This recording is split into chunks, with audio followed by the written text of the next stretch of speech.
Mon ambition n'est pas de remplacer Cellou Dalein Diallo. Mon ambition, c'est d'être dans l'équipe Cellou Dalein président. Que cela soit su de tout le monde. Le samedi dernier, lors de votre assemblée générale, vous êtes attaqué aux gens qui quémandaient hier le transport, mais aujourd'hui qui disent qu'ils veulent déstabiliser la première institution politique. Vous faites allusion à qui, docteur? Sans langue de bois. Écoutez, monsieur Cellou. vous savez, vous étiez récemment à Dakar, vous êtes allé peut-être rencontrer le président de l'IFDG. Dites-nous, quel est son moral aujourd'hui, le président de l'IFDG? Oui, merci bien. D'abord, il faut dire que c'est après plus de 9 mois de mise sous contrôle judiciaire, après avoir bénéficié d'une ordonnance de main levée par rapport à cette situation d'injustice. Donc, j'ai décidé d'aller rencontrer le président Cellou Dalein Diallo parce que ça faisait quand même plus d'une année et quelques 2 ou 3 mois qu'on ne s'était pas vu. Vous savez qu'il a quitté la Guinée, je crois que c'était au mois de février-mars 2022. Et donc, j'ai décidé d'aller le rencontrer pour savoir comment il se portait, quel était en tout cas son état de santé, et puis que nous puissions discuter par rapport aux activités politiques en tant que coordinateur national des fédérations de l'intérieur du pays. Mais j'ai trouvé un homme serein, un homme en tout cas à la santé au point, un homme à la santé physique, au moral au point, un homme très serein, un homme comme toujours préoccupé par le quotidien des Guinéens, un homme qui est soucieux de l'avenir et du devenir de ce pays-là, mais un homme déterminé à continuer le combat qui est le sien, le combat du peuple de Guinée pour le renforcement des acquis démocratiques et l'avènement d'un véritable état de droit. Mais un homme également déterminé à se battre pour un retour diligent à l'ordre constitutionnel dans notre pays. Parce qu'il croit fermement que le développement socio-économique de ce pays passe nécessairement par la démocratie. Vous avez évoqué son retour? Oui, bien entendu. Vous savez que son retour, si nous en avons parlé en conseil politique, si nous en avons parlé en assemblée générale, c'est parce que nous en avons parlé avec le président Cellou Dalein Diallo. Il est le principal concerné, il est le président de l'Union des forces démocratiques de Guinée, mais il est également le président de l'Alliance nationale pour l'alternance et la démocratie. Et bien évidemment, nous en avons discuté.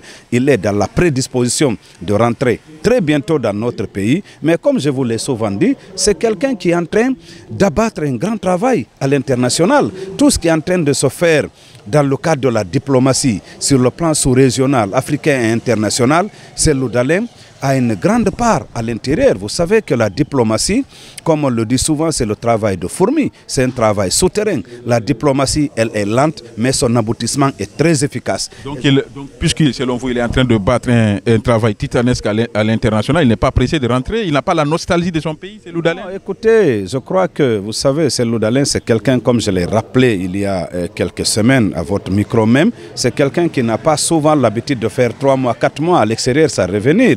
Mais vous savez qu'aujourd'hui, il y a un objectif à atteindre. Il y a que la Guinée vit une transition. Aujourd'hui, les autorités actuelles sont dans la velléité de ne pas partir si tôt. Ils sont en train même de vouloir préparer l'opinion à un éventuel glissement de l'agenda dynamique de 24 mois. Donc Cellou Dalein Diallo a une utilité importante aujourd'hui au niveau de l'extérieur du pays, au niveau de ses instances sous-régionales. Et donc, il reviendra, ce qui fait que la date n'est pas encore fixée, mais il reviendra très bientôt et à temps très opportun.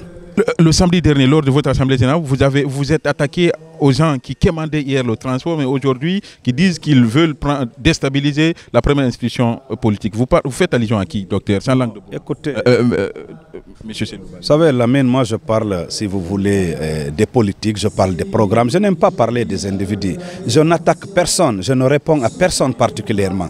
Mais ce que j'ai envie de dire, c'est que pour une question de responsabilité, pour une question de cohérence, pour une question de respect des engagements pris et de respect du peuple de Guinée, des membres du gouvernement pour lesquels le colonel a déclaré ils ne sont pas candidats, le CNT n'est pas candidat, lui et le CNRD ne sont pas candidats, les membres du gouvernement devraient s'abstenir pour une question de responsabilité et du respect des engagements, pour le déroulement serein de la transition, de faire des déclarations par rapport à des ambitions politiques. On ne peut pas comprendre qu'un ministre de la République et ministre de cette transition aujourd'hui, puisse à chaque fois qu'il sort dire qu'il a des ambitions politiques, il va prendre un parti politique, il va déstabiliser tel ou tel parti. Ce n'est pas acceptable pour la sérénité du déroulement de la transition. Nous, du côté de l'UFDG, rassurez-vous que ça ne nous fait ni chaud, encore moins, ni froid. Vous voyez ce qui se passe ici aujourd'hui. L'UFDG est une institution contre laquelle un individu ne peut rien absolument. Cette dernière question, il s'est dit dans les coulisses que Cellou Baldé est le potentiel successeur de Cellou Dalein Diallo à la tête de l'UFDG. Écoutez, je l'ai dit depuis 4 ans, quand j'ai été invité à une assemblée générale de l'Afidi-Fouti, c'était à Matoto. Mon ambition n'est pas de remplacer Cellou Dalein Diallo. Mon ambition, c'est d'être dans l'équipe Cellou Dalein président. Que cela soit su de tout le monde. Merci. Merci bien.